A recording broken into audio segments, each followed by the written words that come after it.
How was your dinner? So good. Went to our, well, it's not probably our number one regular Chinese restaurant, but it's definitely one we've been to frequently.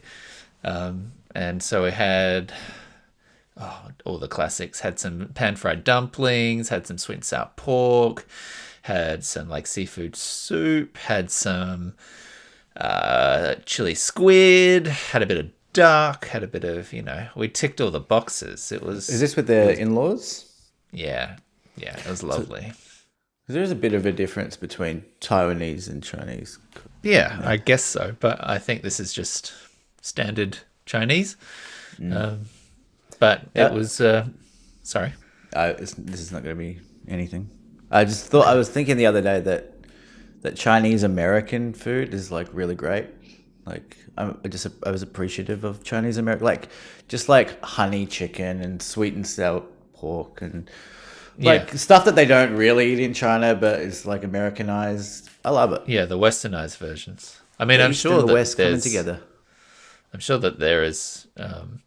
I'm not educated enough to know the answer, but I'm sure in the same way that like Indian food has developed whole other like cuisines, like butter chicken and that kind of stuff, as a result of immigration. I'm sure there are westernized versions of Chinese food, but I don't know which ones are quote unquote authentic original and which ones are like Kiwi Chinese food. Yeah. But I do love a mapo tofu. Oh, mapo tofu. I'm kind of a late comer to that. I only discovered it maybe 5 years ago. One of the greats. One of the great One of the dishes. greats. One of the One of greats. the great If you had to pick a tofu consistency, do you prefer a hard, like a firm, or do you prefer a soft? I definitely prefer on the firmer side. I don't Okay, like the interesting. gelatinous kind of The sponge jelly. texture. There's a tofu that they do at the other restaurant, which is probably what I call like a medium firmness tofu, but then it's got like it's like a cube of medium firm tofu with a divot cut out of the top, and then a little bit of chicken put inside, and then like a little bit of a sear on the top and a sauce over. And So it's a little chicken and coffin. every time, yeah, a little chicken. Well, like a chicken headdress. Esophagus. Yeah, it's just a divot on the top. How's your travels? Yeah, we went to the forest. Just got back about an hour ago. It was very nice. I am quite tired. I'll just be honest. To be honest with you and the hordes of listeners. So happy you're for you expecting- to happy for you to control this one or just steer Okay. it directionally. Say things, things like that. You happy for me to say things on this podcast? This week I am, yeah. Okay, well that's very kind of you. I'll step in. Maybe I'll even answer for you. Just do a bit of a one-man show. Sure, just don't make me sound too woke. Welcome to Deep Thought, everybody. Thank you so much for joining us here for another episode of the Deep Thought podcast, delivered to you over our friend, the internet. Sitting through the internet this week, my friend Michael. Hello. Good evening. It is later than our normal records here. Michael, what's your road trip equip? What do you need in the car when you're out for a drive? Do we need a Starburst? Do we need a can of V? Are we looking for a coffee? Do you want a donut? What do we need here snack-wise for you to get from A to B? Snack-wise, huh? I just need my vape and maybe a coffee. A vape is not a snack. Yes, it is. It's blackberry. Blackberry ice. It's blackberry ice. Also, who's drinking V these days? Is that A V, V sales are through the roof. okay? I don't really like snacks in the car. Maybe like a Twiggy, like a salami Twiggy. Twiggy? Yeah, That is unhinged. yeah. It's also untrue because I don't think I've ever bought a Twiggy in my life. That's the craziest thing I've ever heard. Yeah, it's what do I pretty need wild. for a road trip? A blackberry ice vape, a coffee, and a Twiggy. Just a little bit of shriveled meat. The gentleman's pack, they call The it. gentleman's trio. What are you snacked up when you road trip? Are you I'm snacked up. snacks to the nines? I'm snacked to the nines. I'm snacked and cunty. I like a coffee, of course, but I'm also looking for a little bit of every. I want basically a smorgasbord of treats, and I like to just have a little bit of a graze, So I might have some, muesli bars or a protein bar or something. I want some fruit. I want a banana. I want some apples. Maybe some nuts, some scroggin, if we're in like a hiking kind of mood. And then on the other side of the spectrum, I want a pack of chips. I want some chocolates. I think I want some like natural confectionery, some juby kind of things, and then I can settle in, and I know that at any moment, whatever whim takes my fancy, there's something there for it. You sound like a nightmare to be a road trip with. You've got a buffet on the dash. Yes. Famously, everyone hates the person on the road trip who brought food for everyone. Yep, you're 100% right. Well, I think it's the noise factor for me that it's like when you're saying that, I'm just hearing you snack on those fucking chips. I can hear it right now. To be fair, I'm not eating the whole trip. I'm just like, there's a bag there. It's got some stuff for us, and then when the whim takes me, an hour or two in, you can go back and have a ruffle, and you know that everything's there. Everything you might want is there. Okay. Do you like a pod? If you're like traveling with KC, do you like a pod? Do you like a music? Do you a little combination? I do a little bit of a comb, but it is hard to find. It's definitely music. Yeah, podcast. It's music first. It's music first, and then I'm very self-conscious about what ep of what thing I put on.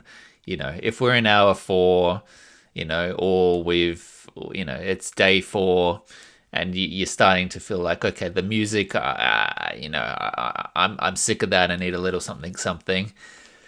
Then it's tricky because it's like, am I putting something on that he's going to enjoy? Probably not. So I'm looking for like a tightrope where it's like he's not going to actively hate every second of it. Yes, exactly. But it's still interesting enough to me, Yeah, it's tricky. The overlap of the podcast that Lauren and I listen to is very thin, and she's a good sport. Like she was, on the way back just then, she was happy to listen to like Tuesdays with Story, like a comedy kind of podcast, and Shane Gillis kind of, but it's very bro-y kind of stuff. So she kind of likes it, but it got to like the second hour, and I was like, I probably got to give her one now. And I'm like, please don't be true crime, because I'm just sick of I don't find true crime interesting. Yeah. And she was the one that she picked for us was a 2-hour dissection on the Brangelina and Jennifer Aniston kind of journey of affairs, and 2 hours. Okay. True crime. Wasn't true crime. Well, if you ask Angelina, Brad Pitt's kids, because it sounds like so he's maybe getting a bit slappy. We should park everything that we were going to talk about and talk about the Brangelina situation instead. Sure, let's go. Play the jingle. Play the Brangelina jingle. Yeah, would you ever do... What do you think about this? Like, just listening to podcasts, like your own podcasts, but together. Do you like that? Or do you think that's unhealthy? As in listening to an episode of Deep Thought with KC. Is that what you're proposing? No, what? Is that a joke? You said listening to an episode of your own podcast together. No, your own choosing, own choice of podcast. So you're in the car and you just pop your headphones in. He's listening to... two people side by side with gotcha. I understand what you're saying. Do you reckon that's all right? That was not the way you phrased that. Well, I'm so sorry. Just do better. I think that's fine. My one concern is I don't think you should be driving with earpods in. I don't think that's legal. Well, you need to have some sort of like sound awareness, and if you're wearing like your noise cancelling on the like open freeway, I just don't know if that's a thing. I think with the amount I've had to drink, it's probably not as neither here nor there. It doesn't really matter. Oh God. Do you have any I think that's conversational topics today? For this week. God, there's so much to fucking talk about. I'm surprised you even had to ask. What's There's Charlie happened? Kirk. There's cancellation of Kimmel. There's the free speech fights playing out everywhere. There's a lot of news and events that we've missed. Well, it's funny. Up in the cabin that we were just it's a house where we were. It's very limited reception, so you have to download. It's like you're going on a plane, and maybe you'll get a pocket of reception here and there, which is very nice. So it had no news, which usually I'm just literally all day just swimming in newsy, podcasty, political stuff. And I came back and saw my favorite show, Real Time, new episode out. Popped it on, had a shower, had the shower for the first. Brought the lappy in, brought my Bill Maher into the shower with me, and just had it going. Yeah, I You thought brought of your you. laptop into the bathroom to watch I did. Bill Maher in the shower. Yeah, That's and you the know what? saddest sentence I've ever heard. It was the happiest I've been in a long time. I was literally like, "This is fucking awesome. Should we get a TV built in the shower?" And I also thought of you. I was like, "Oh, I wish Nick were here." In the shower with me.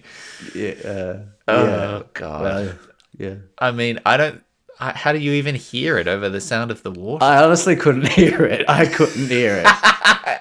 It was just soothing seeing your boy on screen. I just like the sound of his voice, like in the next room. Just as a timbre. Oh, Billy's okay, which means I'm okay. Well, I mean, I'm not going to comment too much on the fact that you just had a weekend away in the woods in a house with your girlfriend, and the highlight of your weekend Wife. was getting home and having a shower with Bill Maher. And thinking of you, yeah. I'm not going to draw too much attention to that. Yeah. Great times. All right, what do you want to solve first? Well, I'll start with Kirk, I think, because then falling off of that is all of the media hubbub about it. But yeah, since we last recorded, Charlie Kirk, took one in the neck. R.I.P. Charlie Kirk. Is that not accurate? I hope you're not giving his eulogy. 'Cause I'm busy that day, unfortunately. What was your initial reaction to the news? I don't want to this is old news at this point, so I don't want to spend too much time on it. But what was your initial reaction, and then what did you think of the subsequent week or so of brewing right-wing discourse? Well, you know what's weird? I weirdly woke up at like 4:30 that evening and jumped straight onto Twitter, as I do when I can't sleep. And it had just happened. It was kind of spooky. Right. If you're a religious man, which obviously I am, you might kind of read into that a little bit. But so I was just watching, and then just constantly just watching every angle of it and everything. And so it was quite shocking. What else? Yeah, I guess. I mean, it's just look. Obviously, the right has politicized this in just like a very disingenuous way. I would say, Totally. I think the left, politicians and people who are in the public eye, I actually think have done a great job of calling it of offering condolences and saying what they should say, which is that this is a crazy. We can't accept this, and that Charlie Kirk, said a lot of horrible things, obviously, but at least he was out. He was out there, and he was actively inviting discourse. It's probably the dynamic was a bit stacked, but I think he had a better. I don't know. I think he probably deserves more credit than a lot of guys who are. I'm not sure if he's far right, but a lot of guys Definitely. on that kind of side of the aisle that kind of aren't. They kind of happily exist in their own echo chamber. But yeah, and there's the way that the right in the media and obviously Trump and his cronies characterizing the left as kind of relishing in this, which is just simply not true. I mean, obviously there's social media and stuff, and some people were relishing, but in the same way that this guy does not represent the left. It's it's not an attack from the left, which is what they're saying. The left is not relishing in this, and I found that whole weaponization, I guess, is the best term for that. This represents everything that you believe, and this is what you believe if you want someone from your team did this, and just the complete ignoring of the senator a few months ago that got the two people were like assassinated at home. Yeah, I mean, I find that it's just so boring and just like disingenuous, and that's been gross. Yeah, very well put. I think it's not complex to say that no one should be shot to death by a rifle in a public forum. And simultaneously, Charlie Kirk was a terrible bigot who said horrible things about black people, gay people, minorities, and who actively brigaded the right to traumatize and terrorize the minorities that he disagreed with. It's not complex to hold both of those thoughts. And I think as a member of the left, any suggestion that Charlie Kirk's death was A, ironic, or B, that he was a bad person, was taken as relishing by the right. Like, they were looking for any sort of excuse to police the behavior of the left in the way that they were perceived to have reacted to it. And I think you're right. And they did it so quickly. Yeah. That was the other gross thing. They didn't wait for the information to come out. At the start, there was a whole thread of like, oh, it was probably a trans person. Like, just complete nonsense. And, it's just transparent, right? It's so obvious because the tactic is always deployed, in the same way.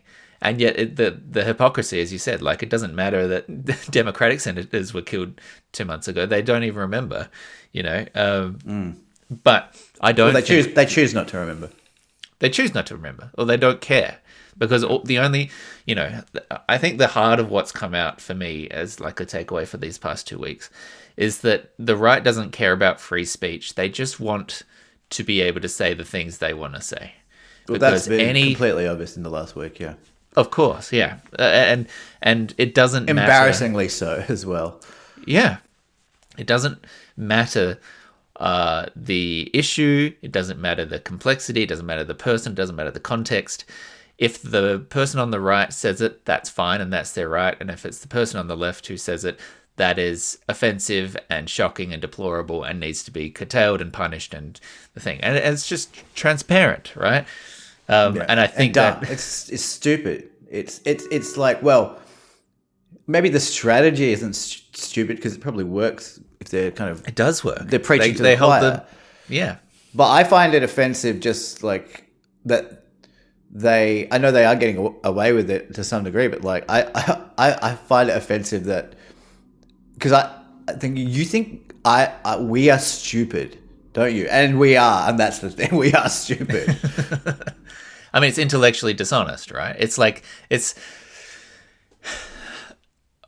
The thing with the Daily Show satirical takes on Republican hypocrisy is that for 20 years we've been watching video montage of, right-wing figure says A in one context, and then, here's the montage of all the other times that B happened, and look, they have no, intellectual consistency.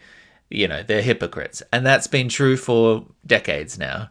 And clearly pointing that out doesn't matter, because if that's all that people have been doing and they're still doing it and they're still getting away with it and they're shameless about it. So you can't even prevent this kind of behavior from happening by shining a light on it because they don't care. So they're not playing the same game. Because they just decided, well, Trump decided or Margaret decided, we're playing a different game. Doesn't matter. And it just worked so well. I can't. That's the thing. And maybe it was on Real Time just before that. It was listening to. There's a Republican guy who is kind of speaking out against this craziness of the last week.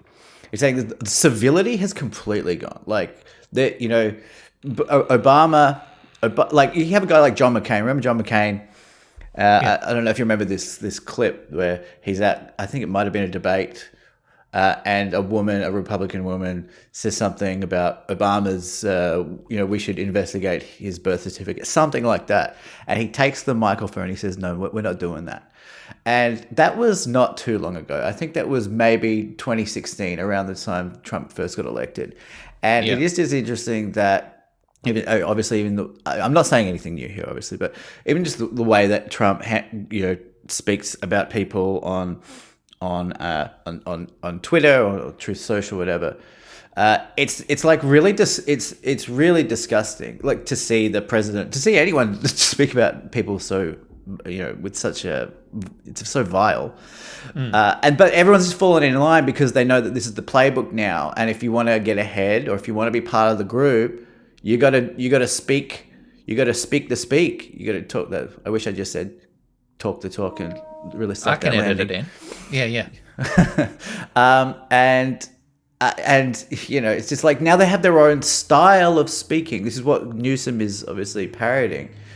But now they have their own, like you just see you probably don't see it as much, but on X, MAGA people, they do the capitalized posts now. I mean, this is a language that they've developed in the last few years. It's crazy. I don't see that because again, I'm not on X, but I'm not surprised because it is classic tribalism, right? Like it's demonstrating that you're one of the in group, not the out group, so you're safe. It's merch almost, like with merchandised language. Yeah. Well, I mean, the red hat, like this literal like team forming, right?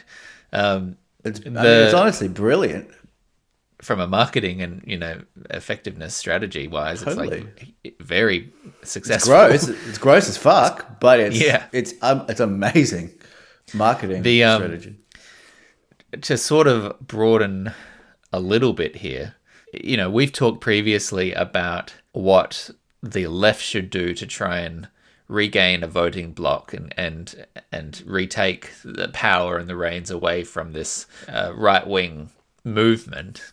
And I think you and I have differed slightly in terms of what we think the approach should be, with me advocating a little bit more that you need to actually put left-wing policies forward because they're popular, and I think you a little bit more of like they need to find some way to split the difference and find a center point that the right can agree to that's not the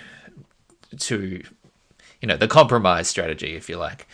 Is that an unfair painting of your yeah, more or less, but go on. Yeah. My point being is that I think in the wake of this kind of week where there has been all of this propaganda, effectively, this right-wing machine which is pushing a state of affairs and trying to define this Charlie Kirk as like it's been almost like hagiography, making him a martyr, turning him into this beacon that he never was, this truth speaker, with a noble heart who simply wanted to, freely debate with all people and everyone is welcome, and to whitewash all of the horrific, bigoted, disgusting things that he said, which are just historical record. I think watching the attempts of mainstream media figures or politicians to walk that middle line where they're like, oh, poor Charlie Kirk, he was Ezra Klein's a good example of this, striving to be, the person in the middle who is doing politics the right way, I think has just reinforced for me how weak and ineffective that strategy is, because it doesn't matter what concessions you give to the right. It's never enough. And trying to be in the middle ground, or trying to paint this person as a saint, or, trying to do anything other than just put your damn foot down and stand up for something is ineffective, because they'll just continue taking more and more and more and more, and until no speech is actually free, until everything has to be run through the president's personal belief system before it can be published or aired.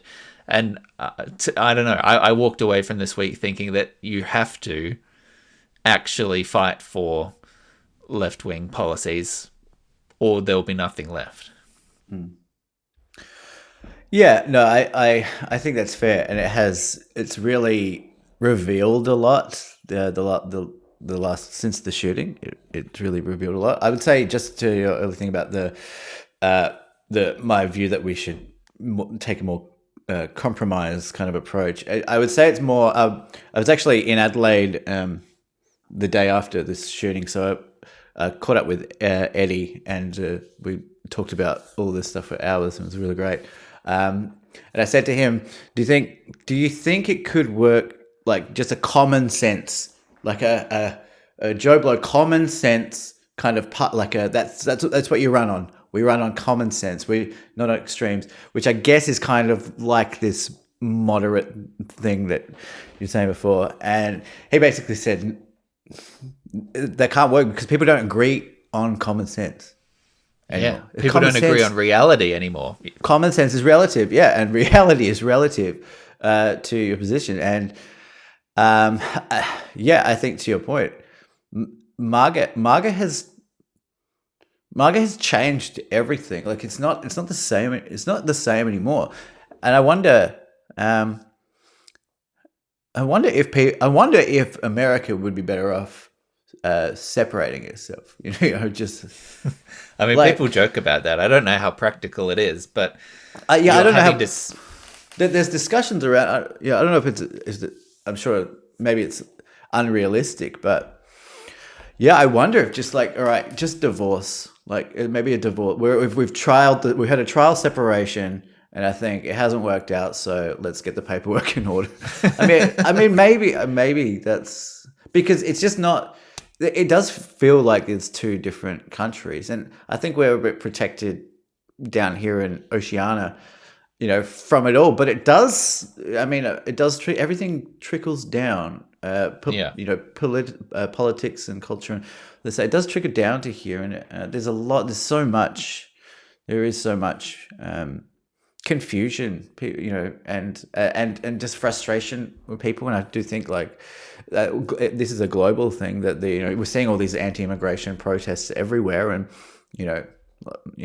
I think there's that sense of frustration that is felt globally. Is you could probably chalk that down to a number of issues, cost of living, or people feeling and it's just we've got to blame something, and there's probably a kernel of truth in there, that the more immigration that you have, the could drive.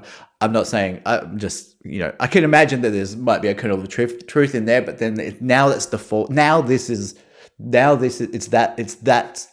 It's their fault, and it's just so confusing for people, and people who aren't kind of immersing themselves in politics, perhaps the way you or I are. So it is just it's top line, it's headline stuff, and that's what's informing their opinion and worldview. And if you're not a news junkie or a political fan or all of that kind of stuff, often your source of information for this is the people around you, so it's hard to get out of that bubble if you've, grown up only knowing one thing. And I'm certainly not holding ourselves above that either, but, most of those sources of information or perspective are just going to be reinforcing you.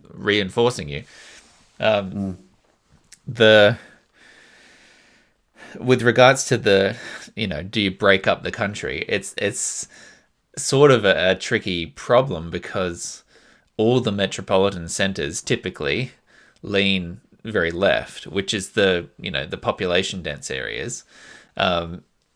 and then it's the country regions, which are the right leaning Yeah. ones. So you can't like make all the cities a different country and then all of the countryside, you know, stays. It would be kind of cool on the map, though, just to I mean, see the it would be color around. very impressive. Yeah. But I think it is interesting to see. We are sort of seeing, like, to quote your Gen Z terminology, like soft secession, where certain states are able to do things different to federal law just due to the nature of American governance. But we're seeing some states refuse to fly, the Charlie Kirk flags or whatever. But also, like, in terms of vaccinations, the federal government is trying to ban or revise vaccination schedules, and fucking RFK just trashing everyone's health, killing children, And abortions and weed. Yeah, and so what I can see sort of happening is that state by state, the differences really start to manifest themselves. I mean, California has already been like sort of its own country in a way in terms of populations and vibe and It's the fourth governance. largest economy in the world. Like, Yeah, just by itself. Yeah. crazy. Yeah, so seeing those states basically muscle up and be like, well, if you come here, these are our laws, and we'll find our ways to moderate the federal government and protect our citizens as we see fit. I could see that becoming more and more stark. Yeah. I mean, the map of America is already pretty wacko. Like, what's Alaska doing up there? They just jumped over a whole fucking huge country. That's us as well. That's ours. That's one's. The Kimmel?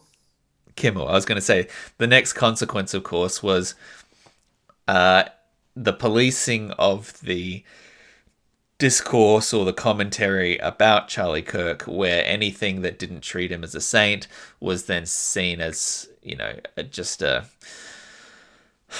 insult and a fireable offense. There were journalists, I think, from the Washington Post let go. There were journalists from MSNBC let go. And then the big one, of course, was Kimmel, who said basically nothing on his show. I listened I watched that clip so many times because I was so confused. But he didn't say, he didn't, like, I can't even hear what they heard. Yeah. Like, do you have the quote? I can find it quickly. I've got it.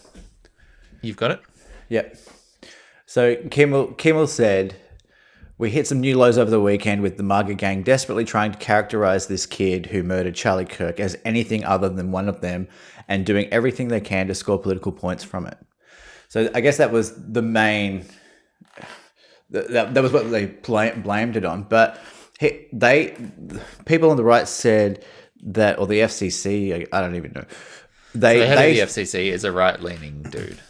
Yeah. So they're saying that he's and by the way, this is before the text all came out. This is on the Monday night, I think. And the text came out Tuesday. But the text of the accused killer. Of the assassin.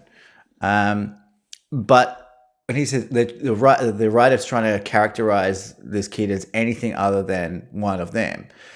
And they read that as and it seems like many people, the majority of people have read that as, oh, he's suggesting he is a MAGA guy. And I was like, that's not what it sounded like to me at all. And I kept trying to like hear it, and I couldn't even hear it. It just sounded like they were they were very quick to, which they were, to kind of palm him off as something else, which are two very different things. I mean, I hear it.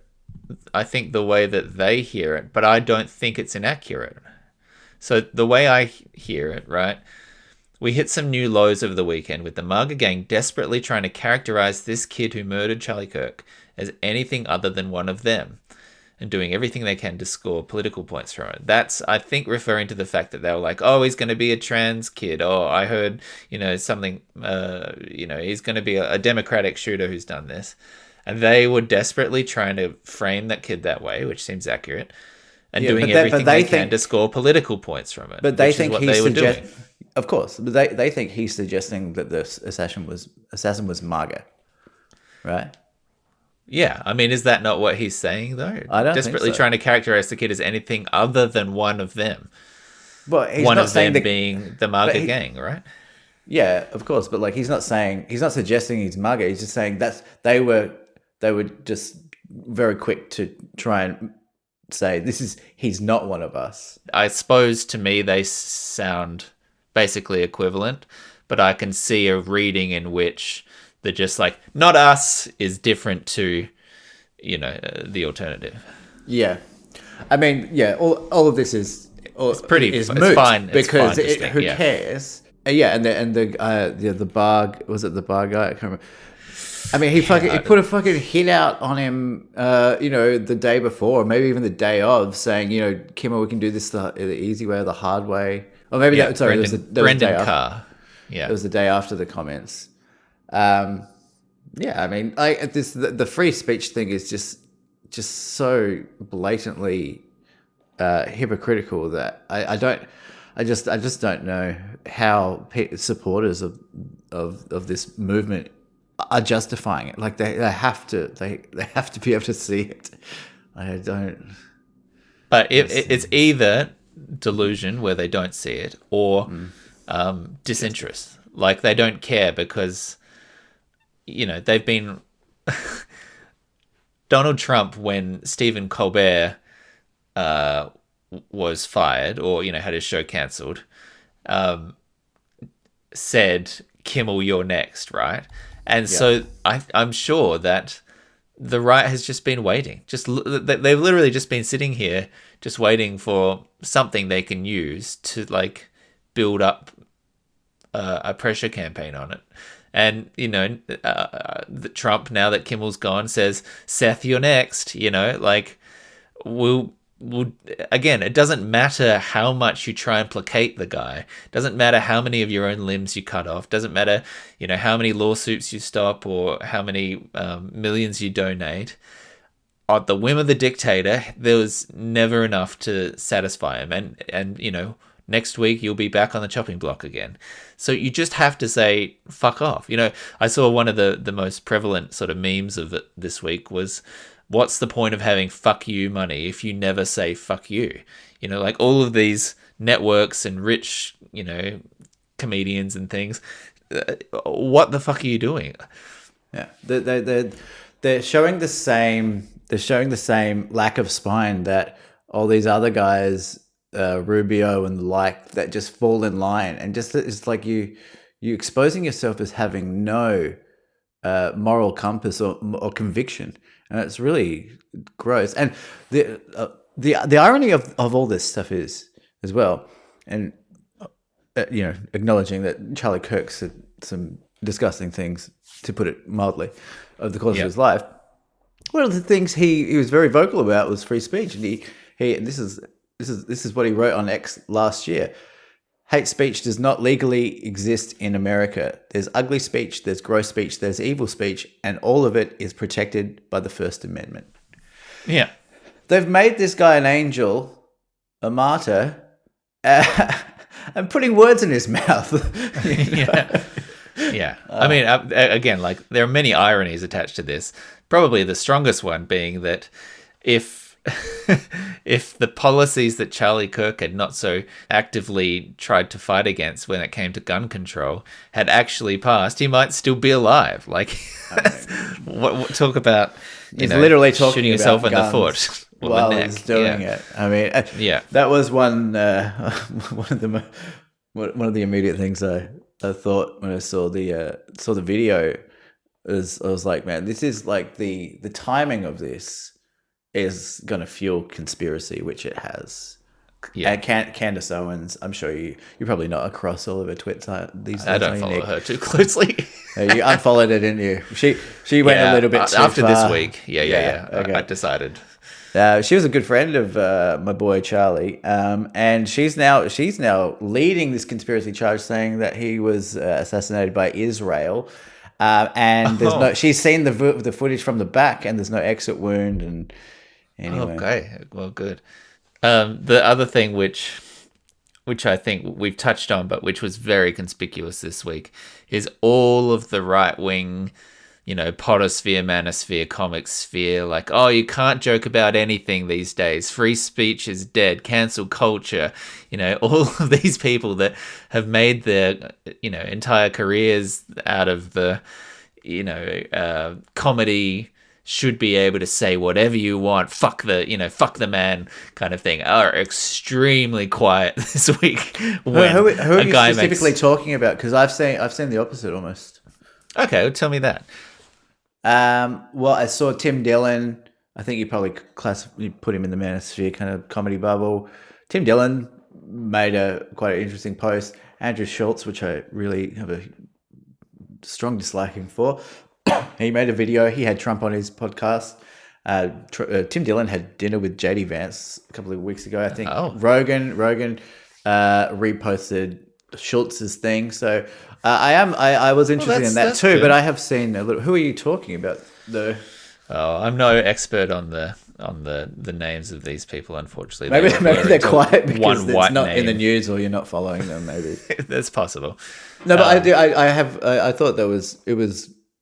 I mean, they've done different amounts of damage to those people that I mentioned, but I think at least their statements were in support of like Kimmel, or at least ABC should not be doing this. Yeah, they're saying if you are taking any stock, any joy in this axing of Kimmel, you're not playing the long game. You're on the wrong side of it, and this is going to hurt us in the long run. Yeah, good for them.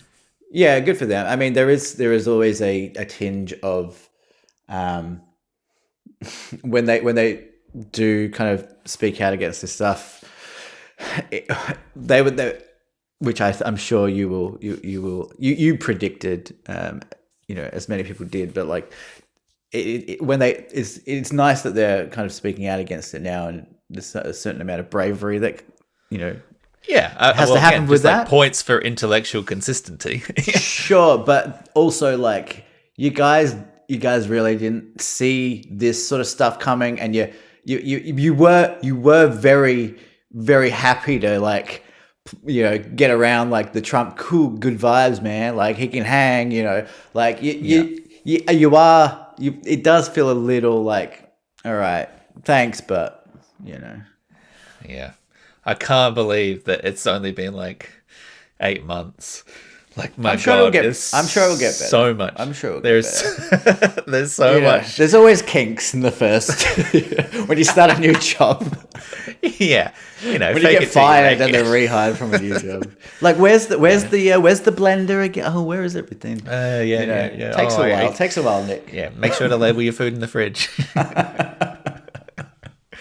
Do you reckon, just to wrap this up, what do you reckon is going to happen with Kimmel? Do you think ABC is going to capitulate? Do you reckon?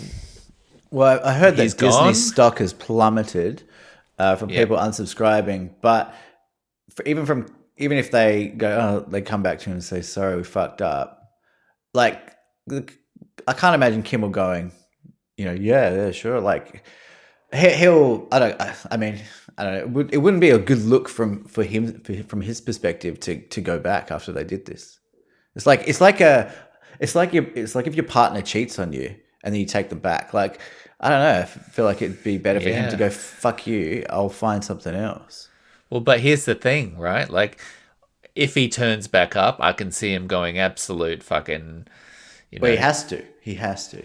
If he went back, it would be to burn bridges, right? And they would know that. They would know unleash. that. Yeah, we've radicalized this motherfucker. Yeah, like Colbert kind of. A guy, well, that's what I was going to say. Like Colbert now is off the leash for the next year. He's untethered. It's great. I think it's quite plausible that he doesn't go back, but then he's like a nice guy, and that's not just about him. Like there's a whole crew there that he works with, writers and everyone.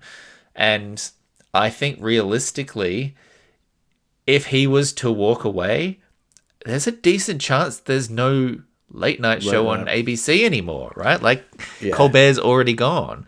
So, I saw Fallon was asked about this in an interview, and he goes, "We're just going to continue saying what we've always said." I'm like, "Shut up, Fallon! You've never said anything to offend anyone.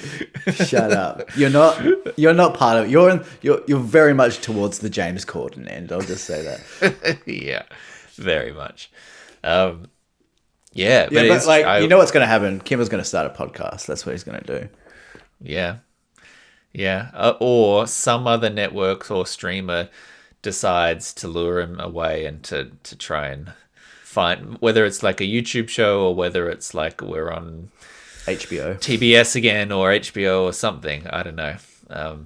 But it doesn't seem like the mainstream networks have much interest or space for it these days. So if he did go, I think that's it. Yeah. Are people watching Seth Meyers? I don't think he's very well watched, but he's a later time slot, so he's not seen as like the direct competitor because he comes after Fallon. Yeah. I think he's not as much in the eye. I love Seth. I hope that he doesn't go, but I have to imagine that they're not. I mean, they got rid of their band this year to cut costs, so they're already tight, you know? Yeah. Higgs is more like on the internet though, right? You know, with clips, like closer look and stuff. I mean, I have to assume that all of those late shows, like the ones that are airing at like 1:30 a.m., I mean, they were always next day things, right? Like, who was watching them live on TV at that time of day? 12:30 a.m. or whatever. And Seth Meyers, I feel like since COVID, you know, he was just doing it in his house and stuff. I feel like I kind of go back. I'm not as big a fan as you are, but the clips I've seen, I'm like, is he still doing it at his house? Does he still think it's COVID? No, he's in the studio. But he's definitely like loosened up quite a lot. Like, he doesn't wear a suit anymore, you know. Yeah, I noticed just that, like sitting behind his desk. And corrections and stuff is really unhinged. And he has I think more than anyone these days, he has really weird, what I'd classify as like Conan O'Brien weird sketches, you know, which just tickle me. I like the sense of humor, so I'd be sad if he went. Anyway, Michael, we did this a year or two ago, perhaps, and I thought it might be fun to check back in with the state of the iPhone ringtones. We are entering a new era of iOS 26, and Apple has seen fit to drop, I think, 7 new ringtones into the mix here. You know, last time we did this, we listened through and we just vibed out the state of the ringtone market out there. And I think as a public service, it's about time that we check back in and tell people what they'll be communicating, what kind of character might choose this kind of ringtone, and whether or not we support it. So how about we do a bit of a ringtone review? Do we have a jingle for this? Ringtone, ringtone, ringtone. It's like a ringtone. Snooze. Yeah. It's not the best jingle we've got. So 7 new tracks. Here is our first one. It is entitled Buoyant.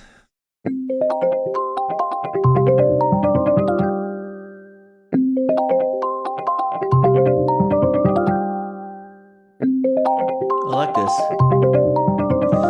So I think what we're seeing here, my understanding of the descriptions here, the iPhone's had a classic ringtone, you know, ever since it was debuted, this marimba thing.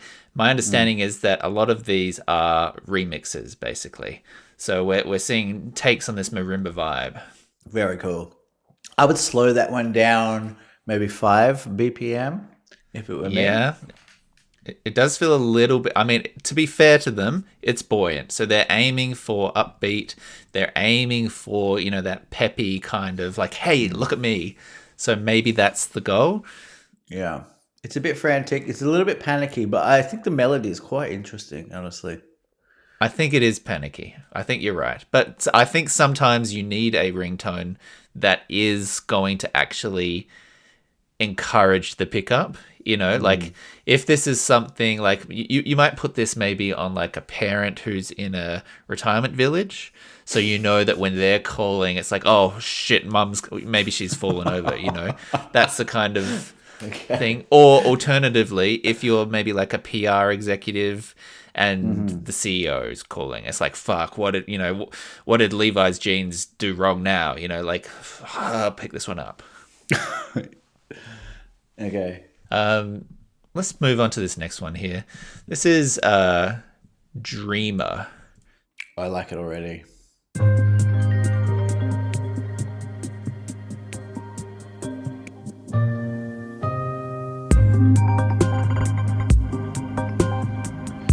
We are cooking here. Whoa. Let's go, let's go, let's go, let's go. All the motherfuckers in the house. Ringtone, baby, dreamer girl. I'll keep dreaming all night. Dreaming like a motherfucker tonight. Oh, fucking fire. Ooh. That's fire, dude. That's clutch. That is sick beats. That is, I mean, we're in music territory, Michael. We're in Grammy territory, dude. We left Ringtone Town and we hit the open road and we've got nothing but, asphalt and a starry night ahead of us. Dude, that's not a ringtone. That's the sick beat. I love that. Yeah. It's very Dreamer. Perfect title. Perfect title. Great title. You heard me spitting bars effortlessly over it. It was impressive. That I just made up. I just made that up. So imagine what That was off the top of the head. Off the top of the noggin. Imagine if I put some thought into it, dude. So I think that's great. That's I wouldn't choose. I'll be honest. I wouldn't choose that as my ringtone because the beat too fire. If you know what I'm saying. You would never pick it up. You'd never pick it up. You'd just sit there and you'd just be like, No, you'd let it go out and then you text the person and say, "Call me again." Exactly. Yeah. So in that respect, a complete failure of a ringtone. It's not doing its job. That's a 0 out of 10 for ringtone, but a 10 out of 10 for fire. For vibes. Yeah. Yeah. Alrighty, let's move on. This one's called Pond.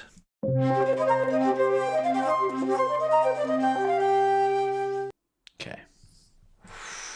Right off the bat, I'm not a leprechaun, okay? So that's a leprechaun's ringtone. We all know that. Yeah. Get out of here. 10 out of 10. Yeah, I think they got way over their skis with this one. I think they got a little bit cocky. They thought we'd get some wind instruments in this, and 100%. then they forgot to use some restraint. No, and it's a mess. It's a mess. The best thing I can say about this, it's 5 seconds, and I think they knew that it was I think they knew it was a leprechaun-y afterthought, and they're like, you know what, we got to put it out, but. It's funny. People use the word corny all the time, and they don't realize that corny is actually short for leprechaun. Leprechaun, yeah. This is the first time that we've actually accurately used this because I think, again, on one side, yes, 5 seconds, that's nice. You don't have to hear it for too long. On the other side, that means it's just looping, and that means you're back at the start straight away. I don't know. I think that's too much. That's an incredible point, Nick. And you're right.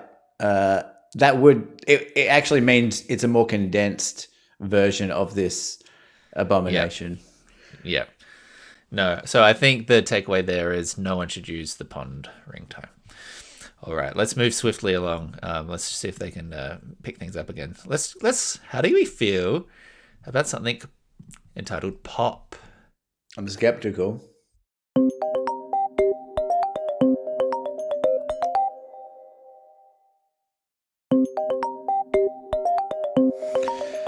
Again, it's not bad, but it's just too fast. Why is everything so fast, man? Why are you in such a rush? I'll give it some points for simplicity. I feel like if we were to compare it to Pond had like a lot of quick moving, fast, layered wins, and I think Pop does a cleaner expression of that idea without some of the baggage of it. I agree, it doesn't. It feels a little bit simple almost. I think compared to some which have harmonies or chords underneath it, this one's it's clean, but it's not. I was actually expecting a little bit more chipper for something called pop, if you know what I mean. Yeah, you want more chip. This was reminiscent for me of a tummy gargle, like you've had some bad Indian food, and I couldn't shake that. I know it's only 11 seconds, but by second 5, I found it hard not to. You were ready. To feel sick almost. It's an interesting point. Let me throw something back at you here. Maybe we've missed discussing whether the purpose of the ringtone is to engender answering the call in this last couple. So maybe there is something to be said here We're missing the vision. You're right. I've heard this, and actually what I need it to do is stop, and as a result I'm going to pick up this call. It's actually getting my attention. It's piercing through. I've got other music on, I'm in the middle of a meeting. Maybe what you actually need is a little bit of that acerbic grit there for it to do its job properly. Acerbic grit, 100%. No idea what that means. You know what? I think you're right. We might be missing the intent. Might not be seeing the forest for the trees, if you will. Yeah. But you know what? I think of ringtones. Well, I want my ringtones the same way I want my alarms. Calming. Just to lull you back to sleep. No, but I associate it with, if I have an alarm that's abrasive and harsh, I associate waking up with negativity, and the same thing with ringtones, and which is why everyone knows no one wants to answer the phone. Exactly, but the best ringtone is vibrate. Everyone knows that. Sure. I mean, I could see, to Pop's credit, I could see that as an alarm. It's not pleasant, but it's not entirely jarring. If we're talking about sleeping, I probably want something more along the sleep cycle, the bird song and the gentle kind of vibes. But if it's take the pasta out in 7 minutes, that's the kind of, that would do a job in a way that I think is functional. 7 minutes is very al dente, Nick. Okay. Yeah, well, I'm Italian at heart. Well. Let's move on to the next one here. This one is entitled Reflected.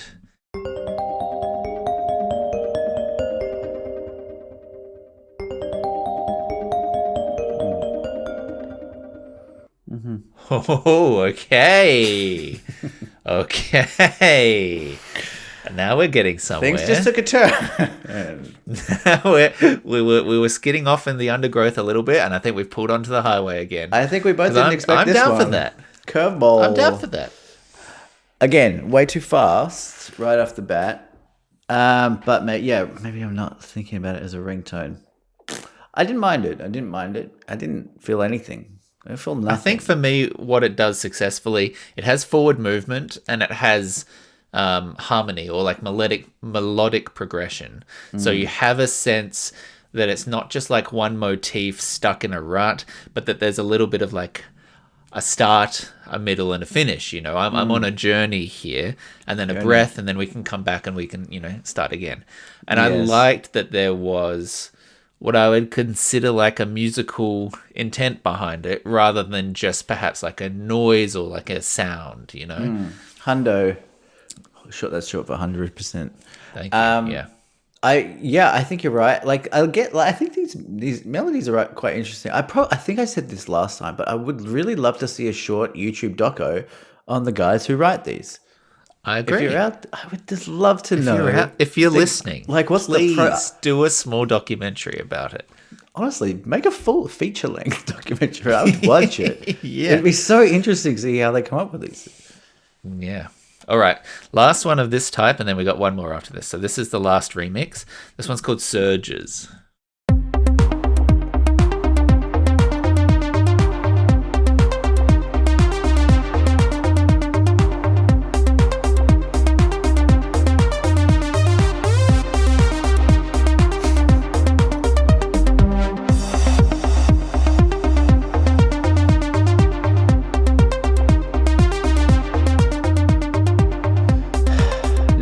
this is what it's all about, as far as I'm concerned, right? So, what's going on with this? So many questions. I love it. I actually do love this one. Maybe ironically, but I mean, I just really hope that the guy behind, or gal, guys and gals who did this, it was an aspiring techno DJ. I just have to believe that, and this is so a safety DJ coded. net. Yeah, And because it's kind of good. Again, it's way too fast. What are we doing with this? it's a so DJ. fast. It's a ringtone. I feel like you need to just go away and like get someone to call you and remind yourself like what the fucking point is. Like they are upbeat, sort of by design. Yeah, maybe I think it's actually too slow. Maybe it's getting old, Nick. I like my ringtones slow, you know. I like my ringtones like I like my women, nice and slow. It's good. I like the spirit. I like the spirit of this one. I'll say that. I like the spirit. Yeah, there's a bit of a drum, you know, like it starts off, it's got a bit of movement, it builds, you know, you're at one point and then it adds a few layers in. It adds a little bit of like you know, someone's having fun with the soundboard, you know, every now and then a little bit of a SFX crash something, you know. Look, here's my question. It's a thoughtful banger. Yeah. Who this is best suited for? I reckon either like 14-year-olds or like people who are at a rave. And I don't think that there are many other sort of middle grounds. I think it's a newly divorced man in his 40s, late 40s, who is trying to get back into the dating scene and has kind of lost touch of what, and he's like, all right, maybe this is cool. Yeah, it's like his concept of cool. Your classic like Daryl type ringtone. Yeah. He's he kind of wants people to hear it. He wants like young chicks to hear his ringtone, but they think I'm cool. Like, I'll go out. He doesn't know they think he's out. cringe. Yeah. Okay, well, a good option for you then. Surges. Okay. Hopefully. Now, one last one they've added to the mix. This is not a remix. This one is called Little Bird.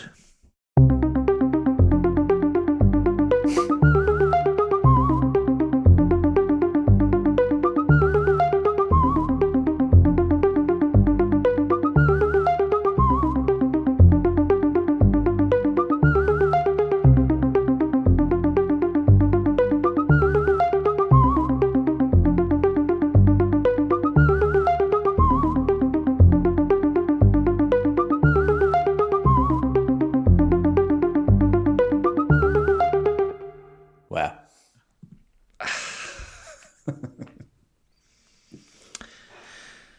It is a choice. Yeah.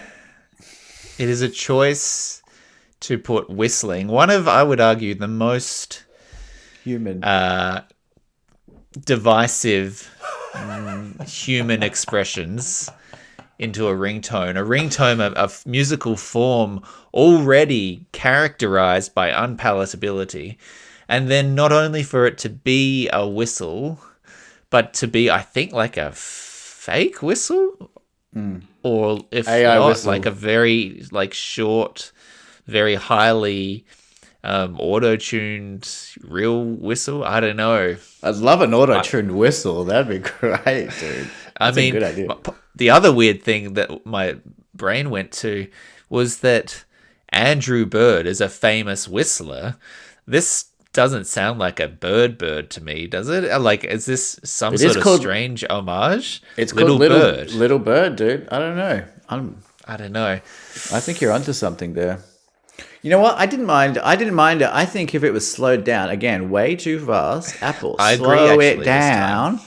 I could hear that as a kind of like a White Lotus-y kind of thing. You know, kind of a TV kind of theme song, maybe. You've stumbled into a great idea here, which is that the best ringtone of all is the season 2 White Lotus jam. Like, that's a ringtone. Pop that on and then just sit back and relax, because no one's doing work when that thing's popping off. Yeah. Do you remember Crazy Frog, right? Yeah. Been thinking a lot about that crazy frog lately, and just like What a imagine. sentence. Just sorry, in a vacuum there. Just imagine someone like tuning in Yeah. midway through. I've been thinking a lot about the crazy frog. Boy, that frog was so crazy, but he was beautiful. Imagine trying to explain that to our kids. Like, it was like, what were the song? Daddy, mummy, what were the what was the Taylor Swift of your day? And we're like, well, actually, there was this artificial frog that had a huge song. It was actually a ringtone first, and then it became this huge hit. And then actually, it was an album. It became an album, and then they had multiple hits on this album, and it went like ring, ring, ring, and and everyone just absolutely loved it.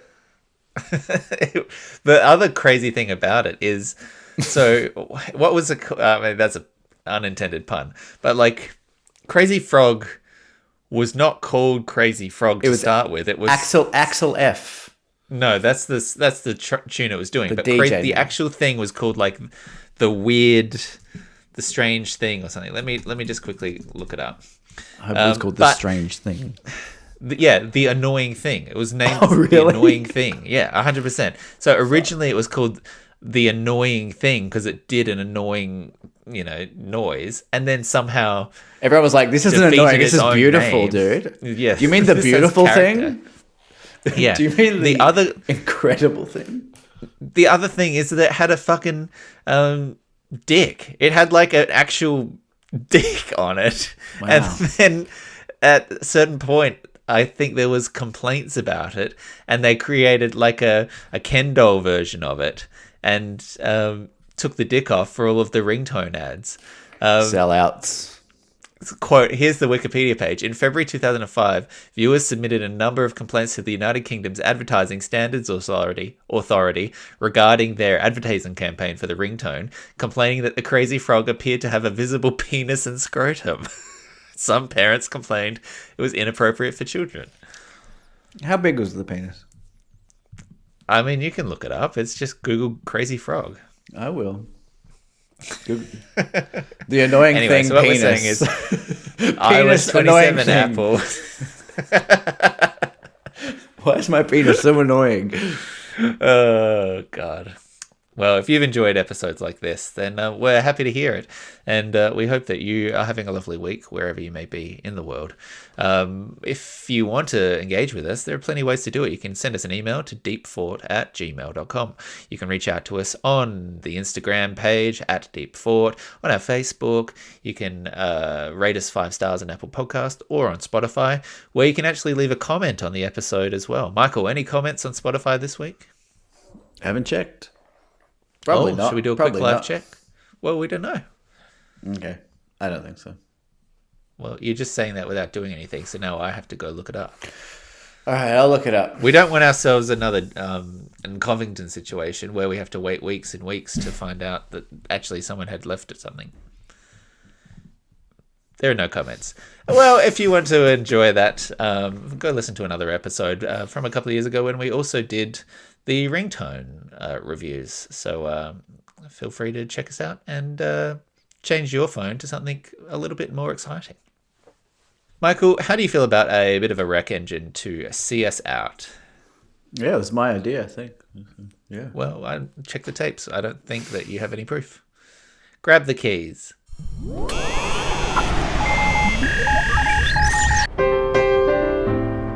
Welcome to Deep Fort's recommendation engine.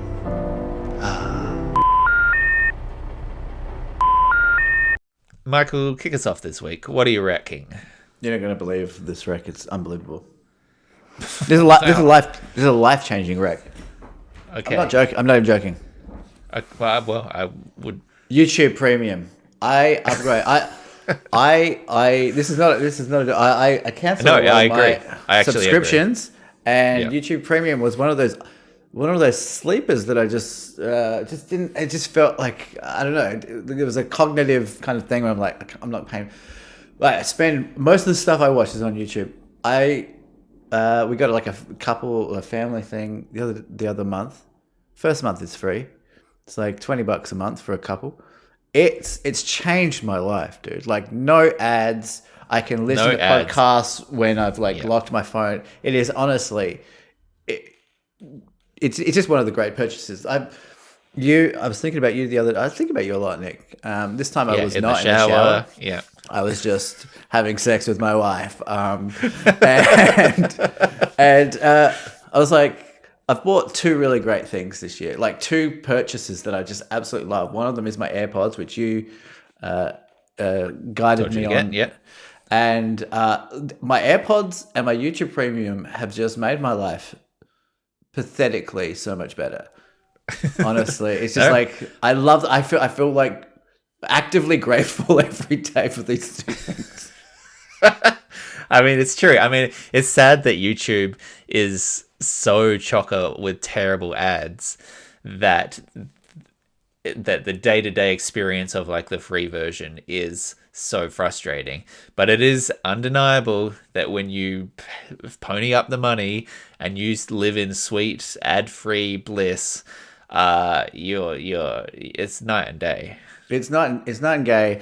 And like think about Netflix. I was paying Netflix. I don't think I've watched anything on Netflix like in 6 months. And like what they have on there's nothing really on there for me.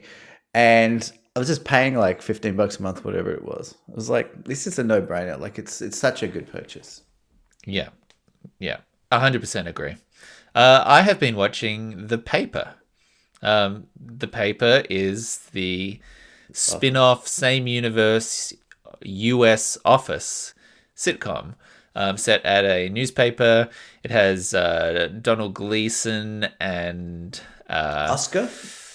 Oscar Nunez from the original American Office, and a whole bunch of other funny, less well-known comedians. And I have just genuinely been enjoying it. It's not perfect yet, but the first season of these shows is never perfect. Neither was the They're first working one. Yeah. out. No, the second same one, with the American one. Parks. Yep, same with all of them. They all just So they need who's to behind? settle. Is Greg Daniels involved in this It's one? Greg Daniels. Is Yeah. it? It's actually Greg Daniels came back. Yep. So he's doing it again. The tone is similar. The story is slightly more Parksy in the sense of they're there with a mission. So rather than it just being day-to-day office life of a paper company, as in Dunder Mifflin, this is a failing newspaper, and there is a new managing editor who's come in to try and save it by actually bringing journalism back and getting rid of, advertorials and clickbait and all this kind of shit. Oh, so it's a kind of newsy kind of office. It's in a news office. It's called That's The Paper because it's interesting. the newspaper. So it's an old dying print media newspaper, and this guy comes in to try and bring journalism back for a small town. And in that way, it's kind of Parksy. Parks and Rec has the, like, we're saving the local community vibe to it. We're going to try and fill in the ditch or try and build a park or, and in the same way, this feels a little bit motivated, like, how are we going to get our journalistic credentials back? How are we going to improve circulation thing? So it's just got a little bit more of like a purpose behind it, while also still being like, here's our random characters hanging out in the shared space. Yeah, But, interesting. yeah, I'm curious. I was curious about it. Do you reckon they're going to go like political then? Maybe in the narrative, they'll have to. I don't know. Political in what sense? What do you think? Well, if they're In terms of the they're in content that journalism, they're they'll have discussing. to go political. Yeah, they have to. Possibly they're able to subvert or sidestep that a little bit because they're in a small town. So it's the Toledo Truth Teller. It's not a very big city, so they're probably only circling local issues rather than national coverage. Okay. I'm sure you could like nod to certain things, maybe in a Totally. It's a PG kind of show, I'm guessing. Yeah, I mean it's not like for kids, but it's like The Office, sort of like generically all ages. And I've like heard I said, good the things. characters need some tweaking, and they'll find the rhythm. So it's already been renewed for a second season, so it's coming back. And most of these things do get better with age, and I've just been happy to sort of fall back into that mold a little bit. You know, I don't really rewatch, so I haven't revisited Parks. I haven't revisited The Office, but I still have the itch for it. And so this is sort of giving me a little bit of that while still being something new. Yeah, I mean, interesting creative choice from Greg Daniels to revisit that IP again. Like, I mean, you're in safe hands with Greg Daniels, I think, and that's probably why he's got renewed. But yeah, interesting. Well, it's off the back of the pandemic, because in the pandemic, The Office was enormous. Everyone was going for the comfort food, and they had 8 seasons of that show to binge, and it was a huge money maker, and it was, very expensive for NBC to buy it back from Netflix and all these kind of deals and things. And then the talk was, well, look, people love this shit. Can you give us some more of it? And here we are. Yeah, I mean, The Office is really like our generation's Friends, really. Totally. Like in terms of rewatchability and like people just like, it's just like a comfort blanket for millennials. Same with Parks, but yeah, The Office as well. Yeah. Yeah. I got a show for you, if you can believe that. Please. Yeah. Yes, I don't watch any TV, but Laura and I were looking for like kind of she's been revisiting Sex and the City, which is actually a great show because I'm kind of getting glimpses. It's like I'm getting glimpses of the early seasons. It's actually a really interesting show. It was groundbreaking. But we're kind of looking for a show to I don't know. We don't watch a lot of TV, but just to like have it on the background. And we stumbled across Platonic with Seth Rogen and Rose Byrne. And it's just very light and enjoyable watch, very fun, very like I love everyone loves Rose Byrne, everyone loves Seth, but it's just a really nice little show. I don't think it's like it's not breaking any ground, but it's just it was very pleasant. And we've stuck with it. Yeah. Stuck with it. Right.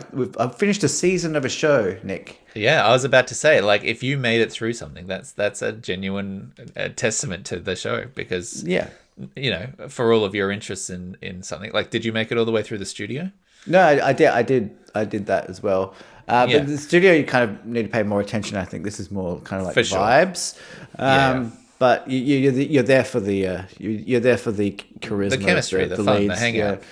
But very, very nice little watch. Oh, that's good. I haven't actually done it yet, but I do hear good things, and the second season just came out, so it's on my radar to actually go back and have a look at.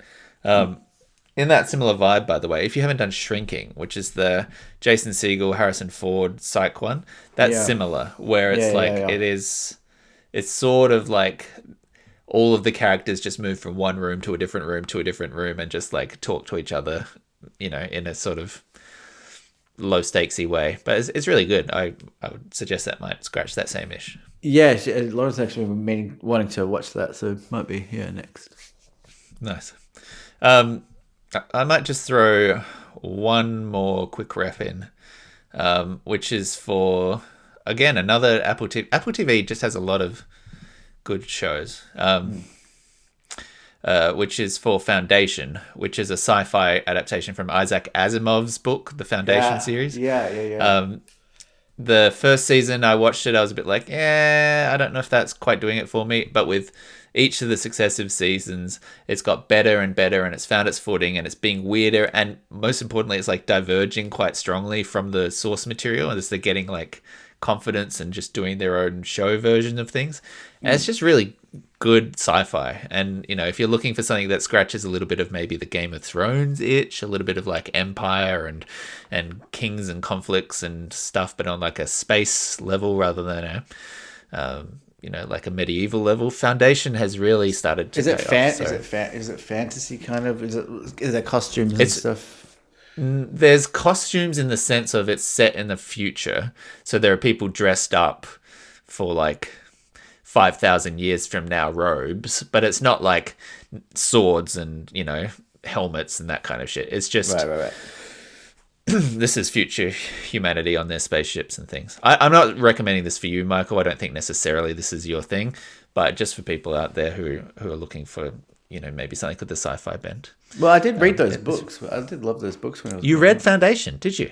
No, there was a I loved series the of them. iRobot books. Yeah, Yeah, no, I did read all of them. I read maybe like 3 of them, but I did love Asimov, the books. Asimov's, yeah. I mean, Asimov literally invented the word robot. Like, Did he? what a guy. Yeah. That's cool. Did we talk about common side effects before? Does that mean anything to you? No. Maybe we, I can't What is remember it? I'll throw this in as the other one. Common side effects. Speaking of Greg Daniels is a producer on this with Mike Judge, who did Idiocracy. Idiocracy and also Beavis and what's Butthead? the tech show? Yeah, Beavis and Butthead and Silicon Valley.